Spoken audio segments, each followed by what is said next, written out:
আসসালামু আলাইকুম ভিউয়ার্স।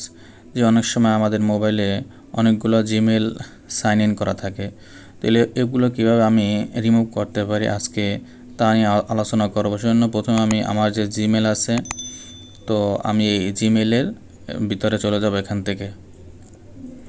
তো এখান থেকে জিমেল ভিতরে যাওয়ার পর হাতের বাম সাইড উপরে যে থ্রি ডট আছে এখানে আমি ক্লিক করব। এখানে ক্লিক করার পর যেখানে আমি নিচে চলে আসবো, এখান থেকে আসার পর এখানে যে লেখা আছে এর নিচে একবারে সেটিং, আমি এই সেটিংয়ের ভিতরে চলে যাব। তো যাওয়ার পর এখানে আমার দুইটা জিমেল এখানে নাম্বার আছে, তো এখান থেকে আমি যে কোনো একটা ডিলিট করব। দেখেন আমার এখানে দুইটা জিমেল নাম্বার আছে। তো সেজন্য আমি হাতের ডান সাইডে যে উপরে থ্রি ডট আছে এখানে আমি ক্লিক করার পর এখানে লেখা আছে ম্যানেজ অ্যাকাউন্ট। আমি এই ম্যানেজ অ্যাকাউন্টের ভিতরে ক্লিক করব।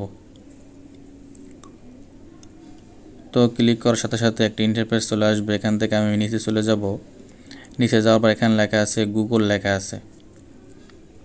তো আমি এই গুগলের ভিতরে আমি একটা ট্যাপ করব। তো দেখেন আমার দুইটা জিমেল এখানে চলে আসছে। তো এখান থেকে যে জিমেলটা আমি রিমুভ করব ওই জিমেলের উপরে আমি ক্লিক করে দিব, যেটা আমি ডিলিট করব। করার পর আমি এখানে একটা ইন্টারফেস চলে আসবে। এখান থেকে যে নিচে লেখা আছে মোর, তিনটা ডট আছে, এখান থেকে ডটে ক্লিক করার পর রিমুভ অ্যাকাউন্ট, আমি রিমুভ অ্যাকাউন্টে ক্লিক করব। একটা নোটিফিকেশন চলে আসছে এখান থেকে remove in this account in will delete, এখানে লেখা আছে রিমুভ অ্যাকাউন্ট। তো আমি যদি রিমুভ অ্যাকাউন্ট ক্লিক করার সাথে সাথে আমার জিমেল অ্যাকাউন্ট এখান থেকে ডিলিট হয়ে যাবে।